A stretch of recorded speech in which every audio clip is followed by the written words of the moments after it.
이제 다 같이 자리에 일어나셔서 성경 봉독하겠습니다. 우리 신약성경 누가복음 6장 27절에서 38절 말씀입니다. 누가복음 6장 27절에서 38절 다 찾으셨으면 다 같이 합독하겠습니다. 그러나 내 말을 듣고 있는 너희에게 말한다. 너희 원수들을 사랑하고 너희를 미워하는 자들에게 잘해주어라. 너희를 저주하는 자들을 축복하고 너희를 모욕하는 자들을 위하여 기도하여라. 내 뺨을 치는 자에게 다른 뺨도 돌려대고 내 겉옷을 빼앗는 자에게 속옷도 금하지 마라. 내게 요구하는 모든 자에게 주고 내 것을 가져가는 자에게 돌려달라고 하지 마라. 사람들이 너희에게 해주기를 바라는 대로 그들에게 똑같이 해주어라.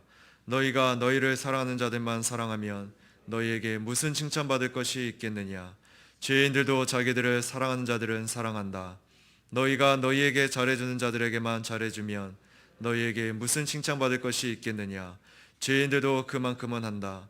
너희가 돌려받기를 바라는 자들에게만 빌려주면 너희에게 무슨 칭찬받을 것이 있겠느냐. 죄인들도 고스란히 돌려받을 생각으로 죄인들에게 빌려준다. 그러나 너희는 너희 원수들을 사랑하고 그들에게 잘해주며 아무것도 기대하지 말고 빌려주어라. 그러면 너희 상이 클 것이며 너희가 지극히 높으신 분의 아들들이 될 것이다. 그분은 은혜를 모르는 자들과 악한 자들에게도 인자하시기 때문이다. 그러므로 너희 아버지께서 인애로우신 것 같이 너희도 인애로운 자가 되어라. 판단하지 마라. 그러면 너희도 결코 판단을 받지 않을 것이다. 정죄하지 마라. 그러면 너희도 결코 정죄받지 않을 것이다. 용서하여라. 그러면 너희도 용서받을 것이다. 주어라. 그러면 너희에게 주어질 것이니 되를 누르고 흔들어 넘치도록 후하게 너희 품에 안겨줄 것이다. 너희가 저울질하는 대로 너희도 저울질 당할 것이기 때문이다. 아멘. 자리에 앉겠습니다. 오늘은 우리 제자에게 요구되는 사랑의 기준이라는 제목으로 하나님 말씀 전하겠습니다. 우리가 지난주에 바로 두 종류의 사람들에 대한 복과 바로 화해 선언을 하신 후에 이어지는 그 내용으로서 오늘 본문은 이제 너희 듣는 자, 즉 예수님의 말씀에 깊은 관심을 가지고 순종하라는 자들을 대상으로 보다 더 적극적인 그 사랑의 실천을 요구하는 내용입니다. 자, 따라서 본 단락은 그리스도로 인하여 핍박받는 앞의 상황과 연결돼서 그러한 상황 가운데 제자들이 취해야 될 그 태도를 구체적으로 우리에게 말씀하는 내용입니다. 즉 본절부터 36절까지 바로 천국 시민에게 요구되는 절대적인 사랑과 자비의 실천 윤리에 대한 내용이 나오고요. 이는 바로 평지수훈의 핵심 부분이라고 할 수 있겠습니다. 각각 4개의 축복과 저주를 선언한 후에 바로 예수님께서는 제자들을 향하여 사랑의 삶을 실천하도록 명령하시는 내용이 바로 오늘 본문의 내용이고요. 그래서 일반 원리와 차별화되는 천국 시민의 실천 원리로서 절대적 사랑과 자비의 구체적인 실천 강령 및 이에 대한 실천의 재강조로 요약될 수 있습니다. 자, 그래서 오늘 전체의 내용을 한 단어로 요약하자면 큰 주제가 바로 사랑입니다. 우리가 지난주에 복과 화해의 개념을 세상의 원리와 반대되는 것임을 우리가 밝혔고요. 이어서 사랑 역시도 세상의 원리를 뛰어넘는 예수님을 따른 자들의 사랑의 기준을 제시하고 있는 것입니다. 자, 그래서 오늘 본문에서 사랑에 대한 이 명령은 3가지 측면에서 조명됩니다. 27절에서 사랑은 자신들을 반대하는 사람들을 사랑하라는 바로 극단적인 용어로 표현됩니다. 또한 31절에서 사랑은 대인관계적인 용어로 표현됩니다. 즉 남에게 대접을 받고자 하는 대로 너희도 남을 대접하라. 우리가 잘 아는 황금률이라 부르는 그 겉면의 말씀이죠. 오늘 예수님은 대인관계의 일반적인 관행을 뒤바꿔서 말한다는 거예요. 자, 그리고 35절에서 사랑은 하나님이 요구하시는 표준에 근거해서 표현됩니다. 자, 이제 한 구절씩 우리가 좀 살펴보자면 27절입니다. 27절에서는 바로 예수님께서 절대적 사랑과 자비의 구체적 실천 강령 2가지를 제시합니다. 특히나 여기서 제시하는 사랑은 실천하기가 매우 어려운 것으로 최상의 사랑입니다. 특별히 우리가 구약의 율법적인 그 사고 안에 갇혀 있으면 이 사랑은 절대로 우리가 실천할 수 없는 그러한 명령입니다. 자, 그런데 분명히 알아야 될 것은 하나님께서 우리에게 명령하시는 것, 마치 우리 인간에게 하늘을 새처럼 날아다녀라, 그렇게 허무맹랑한 우리가 할 수 없는 것을 요구하는 게 아니라는 거예요. 물론 근원적으로 겉으로 보면 우리가 할 수 없는 게 맞습니다. 자, 그러나 바로 내 이웃을 내 몸같이 사랑하는 그 원리와 연결시켜 볼 때 우리는 절대로 내 이웃을 내 몸같이 사랑할 수 없는 존재들이에요. 그러나 우리는 한편으론 그 사랑을 실천할 수 있는 자들. 무슨 말입니까? 바로 이미 그 사랑을 완성하시고 이루신 그리스도 안에 그리스도와 접붙인 연합된 자만이 그리스도의 사랑으로 그 사랑을 실천할 수 있다라는.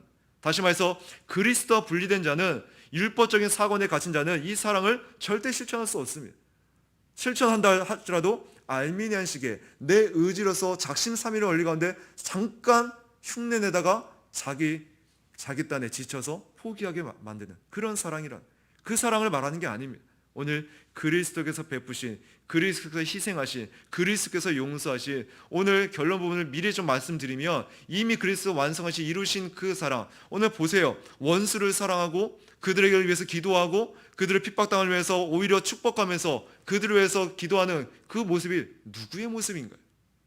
다 예수님께서 이 땅에서 몸소 겪으시고 우리를 위해서 그 모든 고난과 수치와 그 고통까지 당하셨던 그 사랑의 결과물이 아닌가요?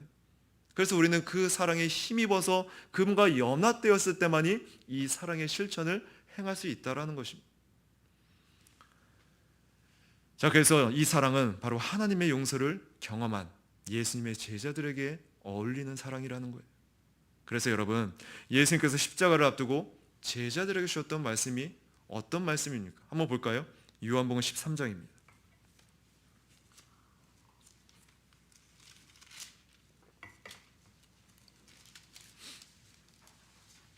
요한복음 13장 34절에서 35절입니다. 이 배경은 다 아시죠? 바로 가룟 유다가 최후의 만찬 때, 그죠? 예수님을 판다는 그 내용 안에서 뒤에 이어서 나오는 예수님께서 말씀하신 부분입니다. 요한복음 13장 34절, 35절 같이 한번 읽겠습니다. 새 계명을 내가 너희에게 주니 서로 사랑하여라. 내가 너희를 사랑한 것 같이 너희도 서로 사랑하여라. 너희가 서로 사랑하면 이로써 모든 사람들이 너희가 내 제자인 줄 알 것이다. 아멘. 사실 사랑하며 살라는 것은 세상 사람들도 누구나 말하는, 그래서 우리가 흔히 대중가요에 가장 많이 언급되는 주제 중에 하나가, 단어가 뭐예요? 사랑이에요. 사랑. 예수님 이전에도 이후에도 사람들은 이런 말을 많이 했습니다. 자, 그런데 예수님께서 하신 이 말씀을 보면 너희가 서로 사랑하면 이로써 모든 사람이 어떻게 해요? 너희가 내 제자인 줄 안다는 것입니다. 어떻게 그럴 수 있을까요? 왜 이 말씀을 지금 새 계명이라고 말하나요?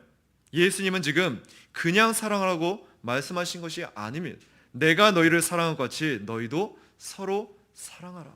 자, 그렇다면 예수님께서 보여주신 그 사랑의 내용을 알아야 될 거 아니에요. 바로 예수께서 보여주신 사랑, 그것이 바로 다른 사랑과 다른 것이기에 새 계명이라는 것입니다. 그리고 제자들이 그러한 사랑을 보였을 때 사람들이 비로소 예수님의 제자인 것을 알게 된다는 것입니다. 자, 그렇다면 사람들이 말하는 사랑과 예수님이 말하는 이 사랑은 무엇이 다를까요? 우리 첫 번째로는 바로 마태복음 5장 44절에서 같이 원수를 사랑하라는 명령입니다. 원수 같은 누구를 사랑하라는 게 아니에요. 그 원수가 누구인지 말씀하는데 오늘 본문에 보면 너희를 미워하는 사람, 저주하는 사람, 모욕하는 사람입니다. 오늘 우리에 대해서 좋게 말하지 않는 사람, 우리를 핍박하는 사람, 자꾸만 남의 말을 옮겨다니면서 없는 말을 지어내는 중상모략하는 사람, 우리에게 악의를 품고 우리를 죽이고자 달려드는 사람, 그런 사람을 어떻게 해요? 사랑하라는 거예요. 오늘 이 명령은 당시 서기관들이 그 백성들에게 가르치고 있던 그런 내용과는 전혀 다른 내용입니다. 오늘 이들은 마태복음 5장 43절에 보면 내 이웃을 사랑하고 내 원수를 미워하라고 가르쳤습니다. 내 원수를 미워하라는 이 강조점은 율법의 진정한 의도에서 벗어난 가르침이에요. 오늘 율법은 모든 강조점이 복수가 아니라 사랑에 두고 있습니다. 레위기 19장 18절에 보면 원수를 갚지 말며 동포를 원망하지 말며 이웃 사랑하기를 내 몸과 같이 하라. 나는 여호와니라. 오늘 이러한 율법의 정신인 사랑이란 말을 유대 지도자들은 왜곡시켰다라는 거예요.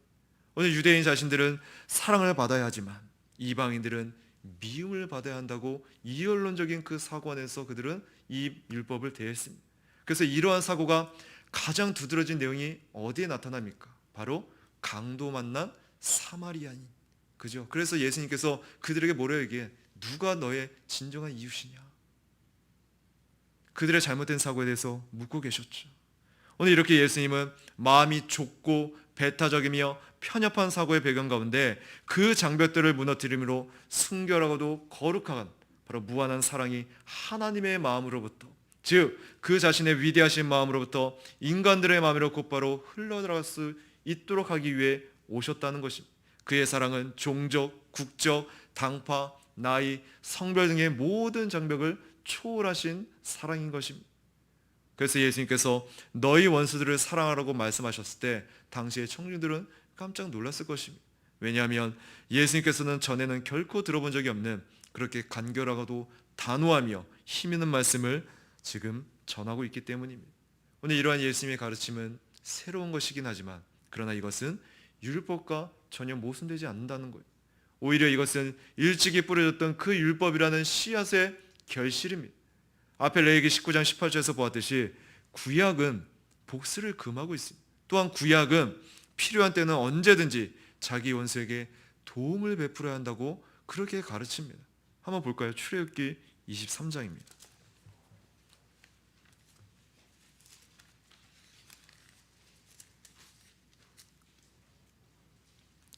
출애굽기 23장 4절 5절입니다. 제가 읽겠습니다. 만약 내가 내 원수의 길 잃은 소나 나귀를 보거든 반드시 그에게 돌려주어야 하며 만약 너를 미워하는 자의 나귀가 집 밑에 깔려있는 것을 보거든 내버려 두지 말고 반드시 그와 함께 그것을 구해주어라. 지금 미워하는 자, 원수들이 어려움을 당할 때 어떻게 해요? 외면하지 말고 적극적으로 그들을 구해주라는 거예요. 도와주라는 거예요. 자, 두 번째로 우리 실천 강령은 바로 마태복음 5장 44절에 너희를 핍박한 자를 위하여 기도하라고 기록되어 있는데 오늘 누가복음에서는 너희를 미워하는 자들에게 잘해주라고 기록하고 있습니다. 즉 마태는 원수와 동일한 개념으로 핍박하는 자라는 표현을 사용하는 데 반해서 누가는 미워하는 자라는 표현을 사용합니다. 또한 마태는 기도하라는 표현을 쓴 데 반해서 누가는 어떻게 해요? 잘해주라는 표현을 씁니다. 자, 다시 말해서 미워하는 상대를 향해 선한 마음을 가질 뿐만이 아니라 이를 행위로 직접 표현하는 보다 적극적인 실천의 성격을 누가는 초점을 두고 있다는 거예요. 더 적극적인 의미죠. 자, 그래서 다시 말하면 미워하는 상대를 위해서 기도하면서 어떻게 해요? 기도만 해서는 안 된다는 거예요. 누가는 어떻게 해요? 기도하면서 그를 도와주라는 거예요. 자, 그래서 마태복음 5장 44절의 말씀과 오늘 누가복음의 이 말씀을 종합해서 좀 얘기하면 성숙한 성도는 원수를 위하여 기도할 뿐만 아니라 직접 행동으로 그 사랑을 나타내야 함을 가르쳐 준다는 것입니다. 자, 그러면서 28절에 계속해서 천국 시민으로서 요구되는 절대적 사랑과 자비의 실천적 강령이 나오고 있습니다. 첫 번째로는 저주하는 자를 위하여 축복하는 명령입니다. 자, 바로 이 28절에는 이러한 저주는 당한 자가 취해야 될 행동으로 밝히고 있고요. 이것은 로마서 12장 14절 19절과도 연관되는 말씀입니다. 로마서 12장 14절에 보면 너희를 핍박하는 자를 축복하라, 축복하고 저주하지 말라고 말씀합니다. 즉 이 구절은 저주하는 자를 위하여 축복하라, 예수님의 명령과 사도 바울의 그 말이 일치하고 있다는 거예요. 즉 예수님으로부터 선택받아 죄 용서받은 그 제자된 성도들은 자신을 저주한 자를 저주하지 않는 정도에 머문 것이 아니라 그냥 그 소극적인 것에 성격만 그치는 것이 아니라 보다 적극적으로 축복하는 자리에 그 자리까지 나아가야 바로 성숙한 신앙의 모습이라는 것을 가르치고 있다는 것입니다. 자, 그런데 누가 이렇게 할 수 있나요? 누가 소극적인 것에 머물지 않고 더 적극적으로 그들을 축복하는 자리까지 나갈 수 있나요?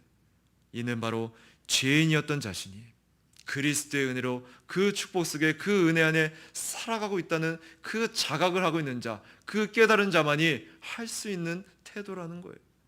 다시 말해서 내 존재의 비참을 알지 못하는 자는 절대로 그 적극적인 자리까지 나아갈 수 없습니다. 물론 소극적인 그 원리 안에서는 우리가 기도하면서 생각은 할 수 있겠죠. 그러나 적극적인 실천까지 나가는 것은 내 존재가 어떠한 자인지, 내가 어떤 상태에서 하나님의 은혜를 받고 그 사랑 안에 지금 깨닫고 있는지를 알지 못한다면 절대로 나올 수 없는 행동이라는 거예요. 한편 본절에서 두 번째 강령은 모욕하는 자를 위하여 기도하라는 것입니다. 예수님께서 아무리 그들이 수치와 모욕을 주더라도 그들을 위하여 기도하라고 명령합니다. 예수님께서는 이미 십자가상에서 자신을 죽음에 처하게 한 그 사람들을 위해서 중보기도 하심으로 우리에게 그 본을 보이셨습니다. 바로 성숙한 신앙의 모습이 무엇인지를 우리에게 가르쳐 주셨습니다. 자, 그러면서 29절에 보면 이제 사랑하는 것에 대한 네 가지 구체적인 예를 들어서 설명합니다. 그리고 핵심적인 강조점은 사랑은 자신의 권리를 주장하지 않고요, 자신에게 가해지는 악한 행위를 기꺼이 받아들인다는 것을 의미합니다. 또한 사랑은 기꺼이 다른 사람을 용서해주며 똑같은 일이 자신에게 되풀이된다 할지라도, 심지어 그 일이 자신이 또다시 모욕을 당하는 것을 의미한다고 하더라도 기꺼이 그 사람에게 도움을 제공하는 것을 의미합니다. 그래서 이러한 사랑은 뭘 망각하지 않아요? 내가 어떠한 사랑을 받고 있는지, 그 은혜를 받고 있는지를 기억하고요, 또 하나는 이 모든 과정들이 하나님의 섭리 안에서 이루어지고 있다는 것을 확신한다는 거예요. 하나님의 뜻 안에 있기에 내가 지금 당하는 고통, 내가 안고 있는 이 문제들이 여기서 끝이 아니라는 거예요. 분명히 이 문제 가운데, 이 상황 가운데 하나님께서 나를 다루시는 정결의 원리가 또 있을 것이고요, 또는 훈련의 성격에서 나를 성숙하게 만드는 그 성격도 깃들어져 있을 거라는 거예요. 그것이 만약에 내 죄 가운데 벌어진 일이라면 분명히 그 은혜 안에 있는 자는 회개로 이어질 것이고요, 또한 나를 더더 성숙한 훈련의 성격이라면 이 과정을 통해서, 이 문제를 통해서 한 단계 더 성숙된 신앙으로 자라게 하는 하나님의 그 시간들이 펼쳐지고 있다는 거예요. 자, 그렇기에 하나님의 은혜 안에 있는 자는 문제도 어떠한 고통도 더 이상 문제와 상황이 어려움으로 다가오는 것이 아닙니다. 오히려 정결의 원리 가운데, 오히려 훈련의 원리 가운데 그런 것이 감사한 것이죠. 물론 몸은 좀 힘들 수 있어요, 손해볼 수 있어요, 불편을 겪을 수 있습니다. 그러나 오히려 그런 걸 통해서 내 영적인 것들이 더욱더 성장하고 하나님과 더욱더 친밀한 관계에서 가까워진다면, 그분 앞에 더욱더 의지하는, 더욱더 내가 의지하며 그분만을 바라볼 수 있다면 그것이 더 복된 삶이 아닌가요? 오히려 그 과정을 통해서, 오히려 훈련의 그 시간들을 통해서 세상의 것들, 그 찌꺼기가 빼지고 세상을 의지했던 내 그 완악한 내 정욕적인 그 마음들이 무너지면서 이제는 절대적인 그 하나님의 주권을 바라며 위대하신 하나님의 영광을 자연 만물 가운데, 또한 내 섭리 안에서 상황 가운데 그 하나님을 발견한다면, 오히려 민감하게 그 하나님의 은혜와 사랑을 내가 경험한다면 더욱더 내 상관의 역동적인 그 신앙의 열매들이 펼쳐지면서 하나님을 더 가까이 알아가는 사랑하는 일들이 펼쳐진다면 그것이 복된 일이 아닐까요? 그러므로 우리에게 펼쳐지는 그 악한 행위, 악인들의 그 공격, 핍박에도 우리는 감사할 줄 알고 그 하나님 앞에 찬양할 수 있다라는 것입니다. 자, 그래서 사랑은 다른 사람에게 유익을 베풀고요, 모욕을 감수하며 자신이 반복해서 모욕을 당하는 것을 기꺼이 받아들이는 것을 의미합니다. 그래서 다른 뺨을 돌려댄다는 것은 이것을 적극적으로 추구하기보다는 오히려 자신을 멸시하는 사람들에게 가까이 나아가려 갈 때 당연히 감당해야 될 일이라는 거예요. 이렇게 박해가 일어날 위험이 있다고 하더라도 사도행전 14장과 16장에서 바울이 보여주었듯이 사람들을 계속해서 섬기라고 권면하는 것입니다. 자, 그러면서 이웃을 사랑하는 네 가지의 구체적인 예를 또한 말합니다. 첫째가 뭐예요? 다른 뺨을 돌려대는 것입니다. 이는 단순히 뺨을 돌려맞는다는 것이 아닙니다. 이 행위를 통해서 어떤 사람을 모욕하는 의미가 깃들어져 있습니다.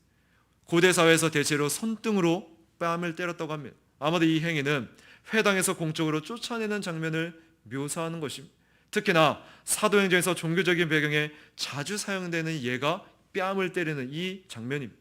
이같이 때리는 것은 권력을 남용하는 것이고요, 개인적인 권위를 그릇되게 사용하는 것입니다. 그러므로 예수님은 지금 한쪽 뺨을 맞을 때 다른 사람에게 어떻게 해요? 대받아치지 말라고 권면합니다. 그 대신 이와 같은 모욕을 다시 한번 받을 준비가 되어 있어야 한다고 말하고 있습니다. 즉, 계속해서 같은 모욕을 당하는 것을 감수하라는 거예요. 예수님이 그렇게 하셨습니다. 오히려 모욕하는 그들을 위해서 기도하셨습니다. 제자들 또한 그러했습니다. 복음을 전하기 위해 잡혀가고 매맞고 고난당할 때 그들에게 대항하거나 어떠한 작전을 세우며 그것을 피하는 원리, 그것을 어떻게든 내가 끼를 부려서 내가 어떻게든 좀 그 고통을 좀 덜어보겠다, 그런 원리에 접근하지 않았다는 거예요. 계속해서 그들은 복음을 전하는 일에 힘쓰면서 매 맞는 거, 핍박하다는 거, 박해를 당하는 거 오히려 당연한 것으로, 오히려 그것을 기쁨으로 여겼다는 거. 왜요? 내가 이 과정을 통해서 나도 예수님의 길을 따라가는 제자구나, 증명되는, 입증되는 그 시간들이기 때문입니다. 그것이 그들이 할 수 있는 사랑의 행동이었습니다. 자, 그런데 우리 안에는 어떤 생각이 자리 잡고 있나요? 우리는 한 대 맞으면 한 대, 아니 2대를 돌려줘야 내 속이 후련하고 내가 뭔가 그를 이긴 것 같은, 그죠? 그런 사고의 원리가 우리 안에 있지 않나요? 어떻게 이 사고에서 벗어날 수 있을까? 오늘 이 사고는 고질병입니다. 누가 가르쳐주지 않는데도 어린아이부터 어린애 이르기까지 이 사고가 다 심겨져 있어요. 그래서 항상 핑계의 원리, 탓하는 원리, 너나 잘해서의 원리가 다 있다는 거예요. 그래서 어린아이들도 어떤 얘기를 할 때, 어떤 이렇게 권면을 할 때 엄마는요, 꼭 이 말이 튀어나와요. 그러면 뭐밖에 없죠? 매밖에 없는 거죠. 공평 따지지 마라. 항상 아이들은 기준이 항상 공평을 따져요. 공평을. 근데 너가 그럴 존재냐? 그래서 혼이 나는 거예요. 우리는 그럴 존재가 아니에요. 자, 근데 왜 그런 말이 나오죠? 왜 그러한 너나 잘하세요? 왜 그런 사고가 우리에게 계속 튀어나오죠? 바로 우리가 어떠한 자인지를 알지 못하기 때문입니다. 내가 어떤 존재인지를 깨닫는다면 그런 말이 나올 수 없죠. 자, 그렇다면 어떻게 이 사고에서 우리가 벗어날 수 있습니까? 오늘 예수님의 가르침, 그 마음을 품어야 하는데 전제가 있습니다. 이 전제가 없이 이 마음을 품을 수도 없고요, 품어도 작심삼일의 원리처럼 은혜 아래 내 의지가 아닌 내가 스스로 하려는 노력으로 실패하고 말 것입니다. 자, 그렇다면 전제는 무엇입니까? 바로 내 존재의 비참함을 깨달아야 되는 겁니다. 항상 가난한 심령이 내 안에 흐르지 않고 있다면 우리는 이러한 너나 잘하세요, 그죠? 한 대 맞으면 2대 때리는 원리로 이것이 바뀌지 않는다는 거예요. 변할 수가 없다는 거예요. 그리고 더 나아가 그 이웃을 사랑할 수 없을 것입니다. 그래서 항상 예수님의 마음을 푸는 데 있어서 전제되어야 될 것은 우리는 그분의 마음과 그 생각을 그 말씀 가운데 우리의 생각에 채워 넣어야 되잖아요. 근데 그 채움에 있어서 기본 밑바탕이 뭐예요? 전제가 항상 가난한 심령, 낮아진 심령, 내 존재가 얼마나 겸손하고 겸비한 상태가 되지 않는다면 그 말씀이 채워져도 내 교만의 상태에서 굳어진 딱딱한 마음에서는 그것이 발휘될 수가 없다는 거예요. 둘째 예는 만약 어떤 사람이 내 겉옷을 빼앗는다면 그 사람이 속옷도 가져가게 하라는 것입니다. 여기서 겉옷과 속옷은 단순히 우리가 입는 이 옷을 말하는 게 아닙니다. 출애굽기 22장 26절 27절에 보면 내가 만일 이웃의 옷을 전당 잡거든 해가 지기 전에 그에게 돌려보내라. 그것이 유일한 옷이라. 그것이 그의 알몸을 가릴 옷인즉 그가 무엇을 입고 자겠느냐. 그가 내게 부르짖으면 내가 들으리니 나는 자비로운 자이니라. 바로 낮에는 겉옷이고요, 밤에는 뭐예요? 이불이 됩니다. 그의 유일한 소유라는 거예요. 그 중요한 것을 누가 가져간다면 속옷도 가져가지 말라고 말씀합니다. 겉옷을 가져간 사람에게 속옷까지 줄 것을 생각하라는 거예요. 그래서 이 모습은 강도를 만나는 것에 대한 것입니다. 즉 강도에게 복수하지 말라는 것인데 오히려 이 두 번째 목을 받을 가능성이, 위험성이 남아있기 때문입니다. 특히나 선교 여행에는 잠정적인 위험의 요인들이 있죠. 강도들을 만나는 경우도 종종 있었을 것입니다. 오늘 그러한 경우라도 선교 사역을 그만둬서는 안 되기 때문입니다. 즉 어떤 사람이 자신에게 악의를 품고 있는 종교적인 그 반대자 때문에 여러 가지 위험에 직면해 있다 하더라도 그 사람은 반대자에게 복수하는 대신에 반복되는 공격을 계속해서 잘 견디고 이겨내라는 그러한 예를 말씀하고 있는 것입니다. 자, 그리고 30절에 보면 셋째 예로서 너에게 달라는 사람에게 주라는 것입니다. 자, 그런데 여기에 사용된 동사들은 모두 다 현재 시제로 표현되었습니다. 이는 언제나 이와 같이 반응할 준비가 되어 있어야 한다는 것을 강조합니다. 여기서 구하는 자에게 주라는 이 권면에는 아마도 빌린다는 말이 포함되었을 것입니다. 이는 뒤에 34절 35절에 소개되는 예들이 입증해 줍니다. 오늘 구하는 자에게 주는 것, 바로 가난한 사람들이 자신들의 생존에 꼭 필요한 것을 제공해 줄 것을 간청하는 것과 관련되어 있습니다. 따라서 예수님은 자신이 손해를 보게 될 것이라고 생각하지 말고 진심으로 가난한 사람들에게 꼭 필요한 것을 채워줄 준비가 되어 있어야 한다는 것을 강조하고 있는 것입니다. 자기 자신을 전적으로 부인해야만 꼭 필요한 것을 제공해달라는 어떤 사람에게 도움을 줄 수가 있을 것입니다. 오늘 이런 사람은 자신의 재물을 기꺼이 포기할 준비가 되어 있다는 것을 보여주는 것입니다. 자, 그런데 베푸는 대상이 누군가요? 나랑 친하게 지내는 사람? 또는 그리스도인만으로 제한하고 있나요? 그렇지 않습니다. 30절에 보면 바로 내게 요구하는 모든 자에게 주고. 자, 그래서 그리스도인은 나랑 관계가 없을지라도 요구하면 자기 목숨까지 내어줄 수 있는 자들입니다. 오늘 이는 하나님의 은혜를 진정 깨닫고 내 것을, 심지어는 내 목숨도 내 것이 아닌 나를 핏값으로 사신 그리스도 것으로 인정하는 자만이 할 수 있는 그러한 사랑의 실천입니다. 바로 관대함은 사랑에 대해서 구체적으로 표현하는 바로 핵심이라는 거예요. 넷째 예는 다른 사람의 잘못된 행위에 대해서 보복하지 말라는 것입니다. 복수하지 말라는 거예요. 심지어 제자들은 자신들의 것을 가져간 사람들에게 그것을 다시 찾으려고 요구하지 말라는 것입니다. 자, 이렇게 네 가지 예를 지금 들었습니다. 여러분, 이렇게 네 가지의 예의 명령을 듣을 때 어떤 생각이 드세요? 이 명령을 문자 그대로 어떻게 우리가 행할 수 있을까? 그래서 29절의 명령을 문자 그대로 실천한다면 사람들은 어떻게 하죠? 벌거벗은 채로 살게 될 것입니다. 그래서 이 가르침을 실행할 수 없는 것으로 거부해버립니다. 또 어떤 이는 이 명령의 정신이 중요한 것이라고 생각합니다. 또 어떤 이는 다소 과장된 명령으로 각 사람이 생각하는 것과 생생하게 대조시켜주며 이 명령들은 청중에게 충격을 주려고 과격한 언어로 어떤 충격 요법식으로 좀 과장된 표현으로 그렇게 생각합니다. 그러나 여기서 이 요점은 예수님의 이 윤리적인 요구는 매우 강력하고 광범위하게 적용될 수 있는 것이고요, 진지하다라는 것. 즉, 이 세상의 그 사랑, 이 세상의 윤리와는 너무나도 차원이 다른 이 세상의 사랑을 능가하는 사랑 윤리라는 거예요. 오직 이 사실을 확신한 사람만이 이러한 요구를 기꺼이 받아들일 것이죠. 어떤 사실이요? 하나님은 모든 것을 아시고요, 신실한 자들에게 상을 베푸실 것이고요, 종말의 때 모든 것을 공정하게 평가해서 공의로운 판결을 내릴 것이라는 것을 확신하는 사람만이 이 내용을 어떻게 왜곡시키지 않고 또는 그걸 덜어보지 않고 또는 과장된 표현이라고 생각하지 않고 그대로 받아들일 거라는 거예요. 그리고 이 사랑에 담겨있는 그 마음, 바로 그리스도께서 행하신 그 사랑과 연결시켜서 그분께서 이미 이루신 그 사랑을 연합 가운데서 접붙여 있는 자만이 할 수 있음을 깨닫게 된다는 것입니다. 그 확신 가운데 나아간다는 거예요. 자, 그래서 이러한 네 가지 예를 들면서 이제 31절에 보면 우리가 잘 알고 있는 황금률의 말씀을 말씀합니다. 세상에서 무언가를 해줘야 사랑이라고 말합니다. 자, 그러나 예수님이 말씀하는 이 근본적인 사랑의 방법은 상대를 위해서 나의 권리를 내려놓는 것, 희생하는 사랑을 말합니다.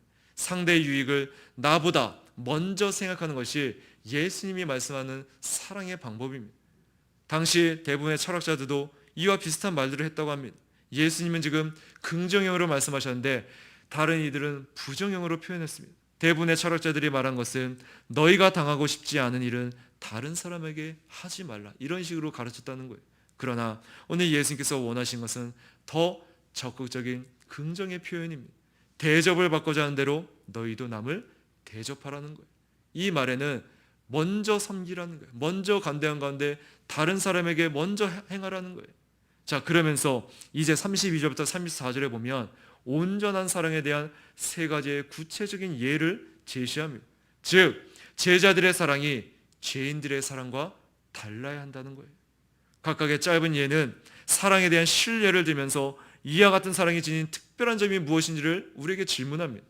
왜냐하면 심지어 죄인들도 그와 같이 사랑하기 때문입니다. 자, 그래서 32절에서 34절에 반복되는 핵심적인 표현, 계속해서 강조되는 표현이 있어요. 그게 뭐예요? 너희에게 무슨 칭찬받을 것이 있겠느냐. 오늘 예수님은 제자들이 보다 더 희생적인 사랑을 실천해야 한다는 것을 분명하게 가르칩니다. 자, 그래서 첫 번째 예는 자신을 사랑하는 사람들만 사랑하는 것에 대한 것입니다.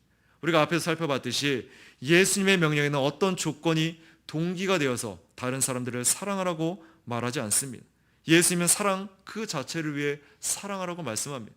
그러므로 이러한 사랑은 칭찬할 만한 것이고 훌륭한 사랑이라고 말합니다. 자, 그래서 32절의 의미는 이렇습니다. 만약에 너희가 너희를 사랑하는 사람들만 사랑한다면 너희가 칭찬받을 것이 무엇이겠느냐. 다시 말해, 왜 하나님이 너희의 이와 같은 행위에 대해서 자비롭게 반응하셔야 하냐는 것이죠. 자비는 바로 하나님의 호의적인 반응입니다. 여러분, 죄인들은 자기를 사랑하는 사람들만 사랑합니다. 그래서 이 사랑에는 특별한 것이 전혀 없습니다. 그래서 이 사랑은 누구나 할 수 있는 사랑이에요. 사랑하는 사람, 나랑 관계된 사람. 그래서 가장 대표적인 게 뭐예요? 부모와 육신의 사랑이잖아요. 부모와 육신의 사랑은 하나님을 알지 못하는 사람도 기본적인 그 사랑의 본능 안에서 사랑하는 거예요. 근데 그 사랑에도 이기적인 성격이 깃들어져 있어요. 근데 그 사랑 갖고는 안 된다는 것을 가르칩니다. 그리고 33절에는 두 번째 예로서 선한 것을 행하는 것과 관련되어 있습니다. 만약 너희가 너희를 좋게 대하는 사람들과 좋게 대한다면 그 사랑은 다른 사람들이 보여주는 사랑과 별반 다를 게 없다라는 것입니다. 오늘 이와 같은 제한적인 사랑은 하나님께 아무런 호의를 얻지 못하는 사랑이라는 거예요. 그리고 34절에는 세 번째 예로서 돈을 빌려주는 것과 관련되어 있습니다. 오늘 예수님은 만약에 너희가 단지 돈을 돌려받는 것을 예상하는 사람들과 빌려준다면 이 행위를 통해서 너희는 하나님에게 어떤 칭찬을 받겠느냐. 즉 뭐예요? 돌려줄 가능성이 있는 사람에게만 빌려준다면, 이거 쉽게 해서 저 사람은 갚을 능력이 있으니까 빌려주고, 다 내가 계산한 상태에서 내가 손해보지 않을 것을 다 준비해놓고 그 사람에게 내가 취사선택으로 빌려준다는 거예요. 오늘 이렇게 빌려주는 사랑이 죄인들이 행하는 사랑이라는 거예요. 그래서 돌려받는 것이 확실할 경우에 죄인들은 빌려준다는 것입니다. 이러한 사랑도 아니라는 거예요. 자, 그렇다면 여기서 돈을 확실하게 돌려받는 것은 구체적으로 또 무엇을 의미하고 있나요? 이 질문에 대한 답변은 죄인들도 그만큼 받고자 하여 죄인들에게 돈을 꾸어주니라를 어떻게 해석하는지에 달려 있습니다. 자, 이 말은 돈을 빌려주는 사람에 대해 언급하는 것이죠. 만약에 미래에 돈을 빌려야 될 필요가 있을 때, 또한 자신도 돈을 빌릴 수 있다는 것을 기대하면서 돈을 빌려준다는 것입니다. 즉 이러한 사고는 나는 돈을 빌려준다 그러면 나도 미래에 혹시 모를 걸 대비하면서 저 사람에게 내가 또 돈을 빌릴 수도 있겠지, 그러한 안전장치로서 생각하고 빌려준다는 거예요. 나의 미래를 안전하게 보호하기 위해 나는 돈을 빌려준다. 곧 나는 나 자신을 보호하기 위해 돈을 빌려주는 것이지 다른 사람에게 이 돈이 꼭 필요하기 때문에 빌려준 것이 아니야. 자, 이 사고, 이 목적, 이게 온전한가요? 불순하죠. 다 자기중심입니다. 자기가 손해보지 않게 해서 자기가 훗날에 어떻게 될 수 있을지 모르니까 미래를 대비하는 점에서 미리 섬신 쓰듯이 그렇게 빌려준다는 거예요. 그 사람이 정말 어려워서 그 사람 때문에 그 사람의 당해 있는 어려움을 내가 보고 불쌍히 여서 빌려준 게 아니라 이미 내 중심하에서 내 이기적인 사랑에 발동돼서 다 계산하고 내가 빌려준다는 거예요. 여러분, 이러한 목적과 사고가 얼마나 계산적이고 또한 그러한 동기를 그 상대방이 깨달았을 때는 얼마나 그 사랑이 가증스러울까요? 그죠? 그 사고를 겉으로 표현하지는 않을 거예요.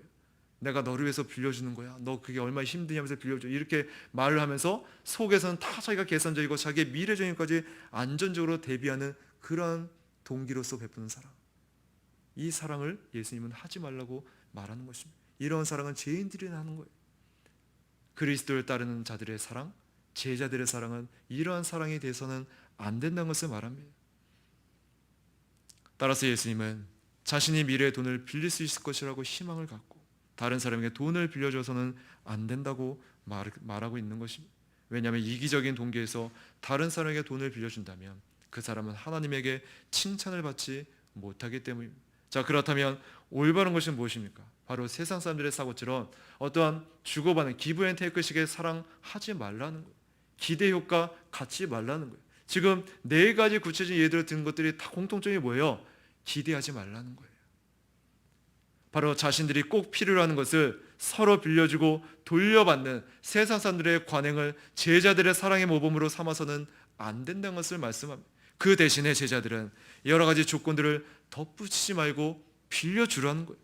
뿐만 아니라 만약 사람들이 오직 자신들의 미래를 필요를 만족시킬 수 있는 사람들에 관한 돈을 빌려줬다면 갚을 능력이 없지만 정말로 무엇인가를 꼭 필요로 하는 사람에게 누가 그것을 빌려주겠냐는 거예요. 빌려주는 것과 관련해서 구약의 율법은 신앙 공동체 안에 있는 가난하고 연약한 사람들을 보호해 줄 것을 요구하고 있습니다. 자, 그래서 예수님은 분명히 너희와 죄인을 지금 구분하고 계십니다. 여기서 너희는 제자들이죠. 그리고 죄인은 이 세상의 사고에 원래 갇혀 있는 자들입니다. 오늘 예수님의 참제자와 그렇지 않은 사람들을 구별하고 계십니다. 죄인은 사랑하는 자만 사랑합니다. 다시 말해 나에게 잘해준 사람에게 잘해주는 것은 누구나 할 수 있다는 거예요. 하나님을 믿지 않는 자들도 할 수 있는 사랑이라는 거예요. 적당한 대가를 받고 빌려주는 것 역시 누구나 할 수 있다는 거예요. 나를 사랑한 자를 사랑하는 것 크게 어렵지 않습니다. 나에게 잘해준 사람에게 나의 가진 것을 빌려주고 친절하게 하는 것 크게 어렵지 않습니다. 나에게 잘해주지 않는 사람을 사랑하려면 의지적인 노력이 필요합니다. 그러나 특별한 이유가 있으면 가능합니다. 우리가 직장에서 직장 상사에게 그렇게 하는 이유는 분명한 목적이 있기 때문이죠. 나에게 잘하지도 않고 해를 끼친 사람, 나에게 아무 유익도 주지 않는 사람을 원수, 적이라고 합니다. 원수는 싸움의 대상이지 사랑의 대상이 아닙니다. 자, 그런데 예수님은 그 원수를 사랑의 대상이라고 말씀하고 계십니다. 이제 누가는 35절에서 다시 한번 앞에 부분을 요약해서 반복적으로 말합니다. 너희 원수들을 사랑하는 말은 32절과 조화를 이루고요. 그리고 그들에게 잘해주며 이 말은 35절과 조화를 이룹니다. 그리고 아무것도 기대하지 말고 빌려주어라 이 말은 34절을 간결하게 다시 말하고 있습니다. 그래서 나아가 이 세 가지 예들은 27절과 30절을 거슬러 올라갑니다. 따라서 35절은 27절부터 34절을 하나로 묶어주며 이 구절에 소개된 권면들을 간결하게 요약해주는 역할을 합니다. 자, 그러나 권면들과 더불어서 제자들이 하나님께 상을 받으며 또한 이와 같은 친밀한 사귐을 갖게 된다는 약속이 주어진다는 거예요. 그리고 제자들은 부도덕하고 은혜를 모르는 사람들에게 하나님의 인자한 성품을 나타내야 하는 자임을 가르치고 있습니다. 하나님은 제자들을 지켜보시고요. 또한 제자들의 의로운 행위를 인정하시고 그들을 존중합니다. 즉 아무것도 돌려받을 것을 바라지 말고 구워주라는 거예요. 즉 어떤 호의도 기대하지 말고 빌려주라는 것입니다. 자, 그렇다면 이 호의는 무엇입니까? 바로 앞에 34절을 우리가 어떻게 해석하냐에 따라서 올바른 답을 할 수 있을 것입니다. 만약 이 호의가 돈을 의미한다면 돈을 돌려받는 것을 기대하지 말라는 거예요. 자, 그러나 이 해석보다 더 가능성이 있는 것은 만약에 이 호의가 미래에 자신이 빌릴 수 있는 가능성을 가리킨다면 35절은 자신이 나중에 칭찬을 받을 수 있는지에 대해 의문을 품지 말고 빌려주라는 거예요. 그래서 이 두 경우의 핵심적인 개념은 미래에 대한 아무런 어떠한 조건도 없이 빌려주라는 것입니다. 조건적인 사랑하지 말라는 거예요. 자, 그러면서 35절 하반절입니다. 하나님의 이와 같은 사랑에 대해 상을 베푸실 것이며 이런 사람은 하나님과 친밀한 교제를 나눌 것이라고 약속하고 계십니다. 어떤 이들은 상과 하나님과의 관계를 동일한 것으로 여기는데 이 구절의 의미를 제대로 파악하지 못하게 할 수 있습니다. 이 구절이 지금 강조하는 것은 하나님이 베푸신 상으로서 제자들이 하나님과 관계를 맺은 것은 우리가 지난주에 20절부터 26절에 바로 복과 화에 대해서 언급하는 하나님의 은혜의 초대, 은혜로운 그 초대에 어떻게 반응하지에 대해 달려있기 때문입니다. 오히려 이 상은 제자들이 하나님의 성품을 자신들의 행위를 통해서 나타내는 것에 대한 반응으로 주어집니다. 제자들이 하나님의 성품을 드러내는 것은 제자들이 지극히 높으신 하나님의 자녀인 것을 입증해 주는 것입니다. 자, 그래서 너희가 진정한 하나님의 자녀라고 말씀합니다. 그래서 모모의 아들이라는 것은 관계뿐만이 아니라 바로 속성을 공유하는 의미를 갖고 있습니다. 그래서 바로 하나님의 속성을 말씀합니다. 그래서 이 상은 정리하자면 하나님이 칭찬할 만한 사랑과 이 사랑에 나타낸 신실함을 보셨다는 것을 인정하는 것입니다. 하나님 아버지는 이 제자들이 자신들의 하나님의 자녀라고 증거하는 것을 기뻐합니다. 하나님은 제자들이 이와 같이 주목할 만한 일을 행한 것에 대해서 호의를 갖고 계시고요. 제자들에게 복을 주시며 상을 베푸십니다. 자, 그래서 이 상은 구원을 얻을 수 있는 공로가 될 수 없다라는 거예요. 오히려 하나님의 신실한 자녀라는 사실을 인정하는 것입니다. 그리고 이 상은 제자들이 죄인들보다 더 훌륭하게 행했던 것에 대한 응답이라는 거예요. 자, 그래서 고린도전서 4장 4절 5절에는 바울은 장차 하나님이 상을 베푸시며 제자 한 사람 한 사람을 칭찬할 것이라는 뜻으로 말하고 있습니다. 그러므로 여기서 이 상은 이 세상에서 삶의 복을 주신다는 것이 아닙니다. 오히려 죄인들이 서로 살아가는 것보다 제자들이 더 많이 살아가는 것을 통해서 자신들이 신실한 청지기였다는 것을 보여줬다는 것에 대해 하나님 아버지가 기뻐하시며 인정한다는 것을 말해주고 있습니다. 따라서 원수들을 사랑하는 제자들은 자신들이 하나님 아버지의 자녀라는 사실에 눈에 보이도록 입증되는 사람들입니다. 사랑의 행위를 통해 제자들은 하나님의 성품을 드러내게 되어 있습니다. 또한 하나님의 자녀로서 제자들은 하나님 아버지께 온전히 신실했다는 것을 보여주는 것입니다. 초대교회에서 사랑은 그래서 하나님의 자녀의 표지로 여겨지기도 했습니다. 이에 에베소 4장에서는 하나님의 성품을 본받으라는 것을 이와 같은 권면에 뿌리를 두고 있다는 거예요. 오늘 이와 같이 권면하는 이유는 바로 하나님의 성품에 기초하고 있습니다. 하나님은 부도덕한 사람들과 은혜를 모르는 사람들에게도 인자하신 분입니다. 하나님은 악한 사람에게나 선한 사람에게 똑같이 해를 떠오르게 하시고요, 의로운 사람에게나 불의한 사람에게나 똑같이 비를 내리시는 분입니다. 하나님 없이 살 수 있는 사람은 한 사람의 인생도 하나님 없이는 살 수 없는 자가 없다라는 거예요. 단지 그것을 인정하는 사람이 있고 인정하지 않는 사람이 있을 뿐입니다. 하나님을 인정하지 않는 사람, 은혜를 모르고 감사치 않는 사람들에 대해서 하나님은 그 즉시 어떤 천벌을 내리지 않습니다. 하나님을 믿는 자들에게 항상 좋은 것을 주시고요, 하나님을 욕하는 자들에게 항상 나쁜 것을 주지 않으십니다. 하나님은 오래 참으시고요, 인자하신 분입니다. 아담과 하와가 범죄했을 때 하나님은 그들을 그 자리에서 바로 죽이지 않으셨습니다. 소돔과 고모라를 심판하실 때 하나님은 롯과 그 가족들을 구하셨습니다. 이스라엘이 범죄했을 때 하나님은 또 참으시고 또 참으시고 오래 참은 가운데 끊임없이 그들의 선지자를 보내시고 그들의 불순종한 데서 계속해서 회개를 기회 주시면서 그들에게 외치게 하시며 하나님의 신실하심을 나타내 보이셨습니다.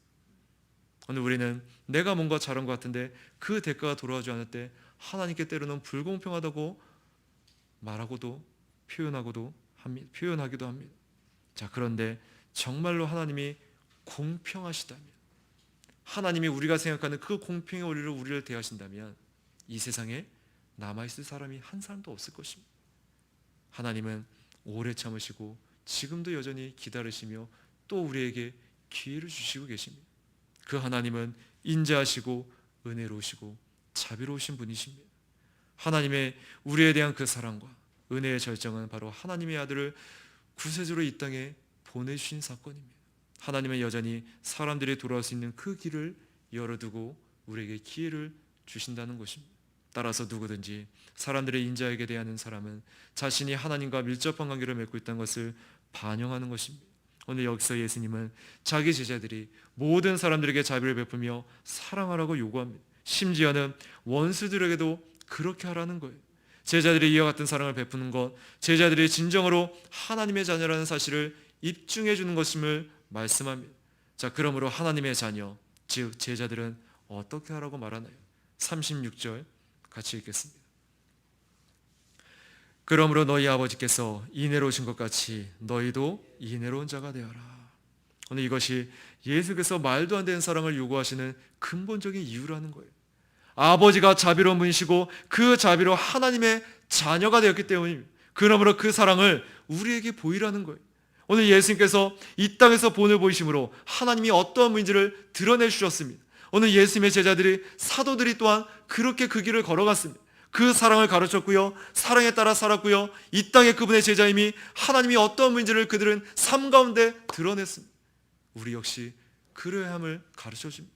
우리가 있는 곳에서 하나님의 자비하심을 드러낸다면, 하나님의 사랑처럼 내가 사랑한다면 사람들은 그것을 이상하게 생각할 것입니다. 왜요?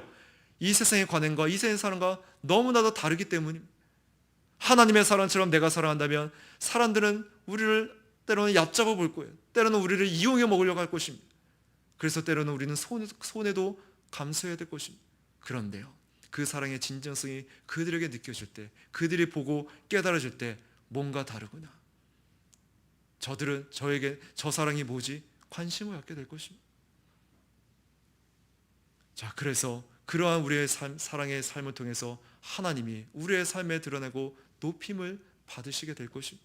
오늘 그것보다 우리에게 더 큰 기쁨이 있을까요?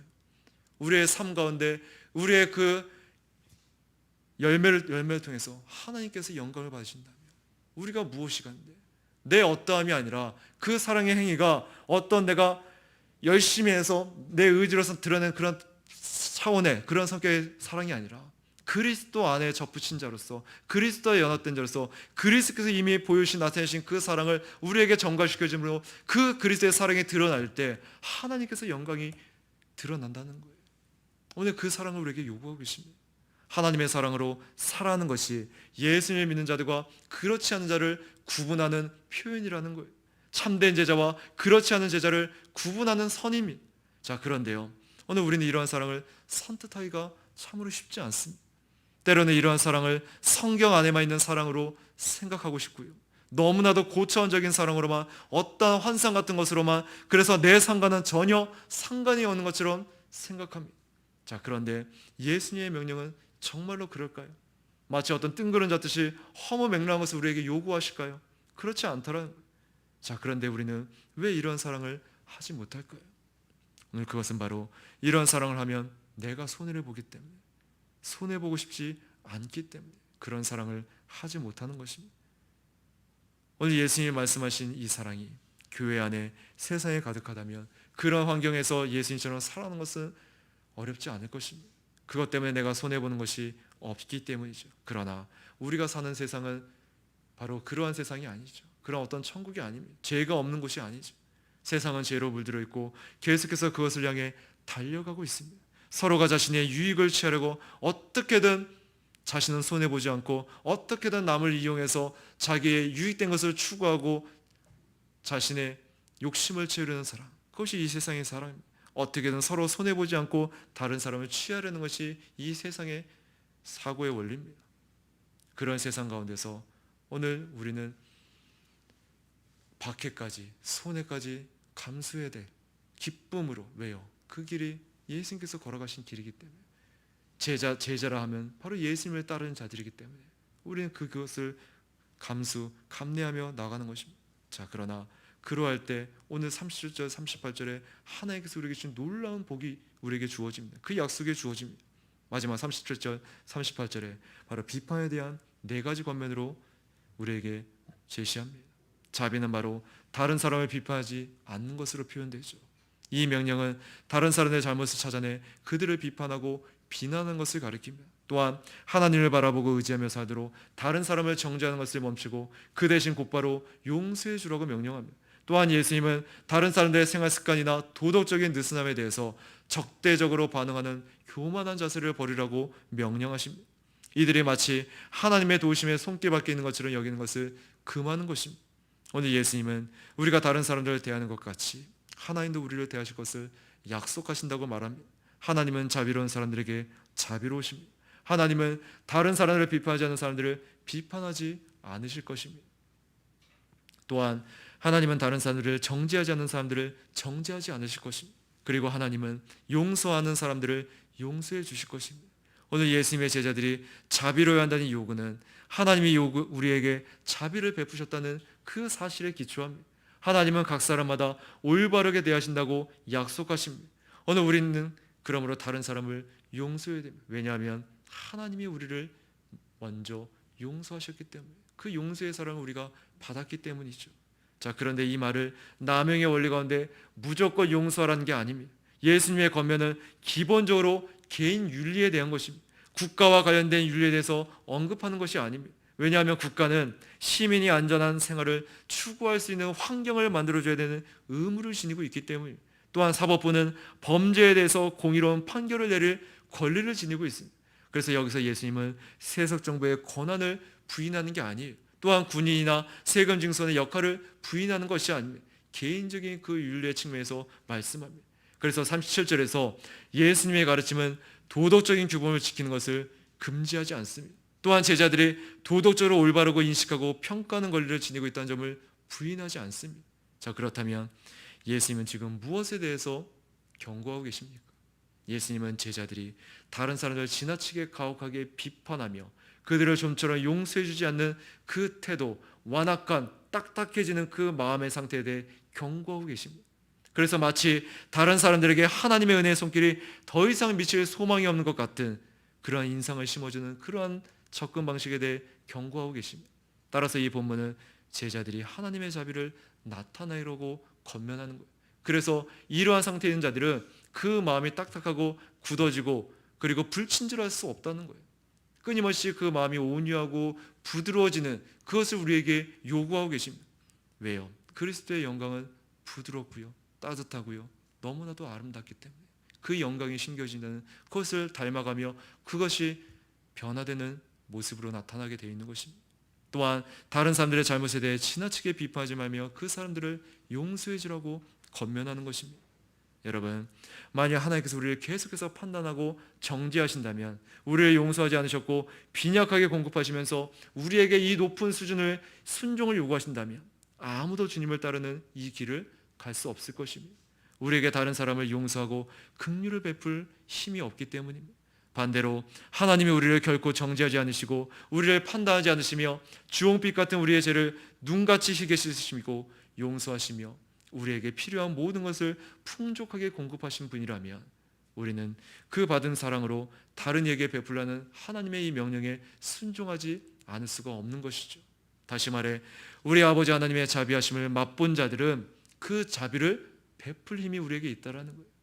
오늘 그것이 바로 영광을 깨닫는 것이, 영광을 보는 것이죠. 그래서 내가 자비의 영광을 깨달았습니까? 그럼 그 자비의 영광이 내 삶 가운데 열매로 나오는 것이 지극히 자연스럽다는 거예요. 왜? 봤으니까요. 왜? 비친 것이 그대로 거울로 비춰지는 거죠. 거울의 원리가 그거 아닌가요? 반사체의 원리가 그거 아닌가요? 내가 본 것이 그대로 비춰지잖아요. 내가 자비를 봤으면 그 자비의 영광이 비춰져야 되는 거예요. 내가 정말로 하나님의 사랑을 받습니까? 그럼 그 사랑이 비춰져야죠. 그래서 그 영광을 깨닫는 자만이 마음이 부드러지고요, 하나님의 형상으로 닮아가는 원리라는 거예요. 또한 예수님께서는 38절에 관대함을 우리에게 요구합니다. 그러면서 우리에게 약속을 제시하죠. 즉 다른 사람들에게 주는 사람은 또한 받는다는 거예요. 그리고 예수님은 하나님의 관대한 행위에 반응하실 것이라고 말씀합니다. 이 관대함에 대한 하나님의 약속은 바로 곡식을 대로 넘치게 되어 주는 모습, 생생하게 우리에게 묘사하고 있습니다.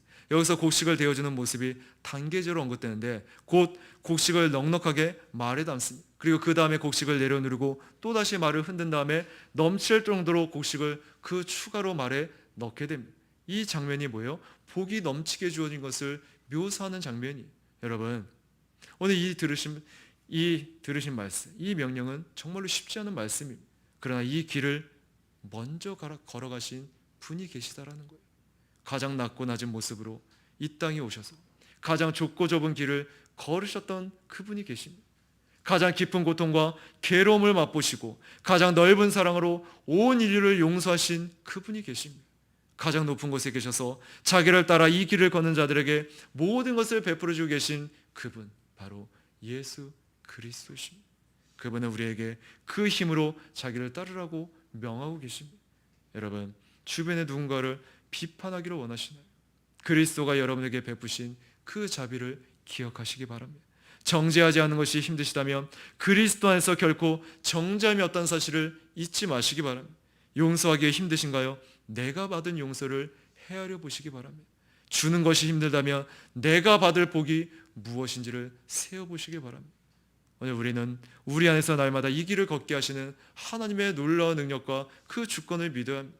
우리는 연약해도 그분은 강하십니다. 우리는 넘어져도 그분은 우리를 다시 일으켜 그리스도의 형상까지 자라게 하실 것입니다. 그러니 그분을 의지하고 순종함으로 이 길을 걷게 되는 저와 여러분이 되기를 간절히 기도합니다. 우리 같이 들은 말씀 생각하면서 기도하겠습니다. 오늘 먼저 이 길을 걸어가시고 그 사랑을 우리에게 심겨주시면서 그리스도를 따르는 제자들의 사랑의 기준이 무엇인지를 가르쳐주신 그 사랑을 우리 또한 그리스도 안에서 행할 수 있는 은혜를 허락해달라고, 부단히 내가 어떠한 존재인지, 내가 어떠한 사랑과 용서를 받은 자인지를 더욱더 깨닫고 천국을 침노한 자가 되게 해달라고 같이 기도하겠습니다.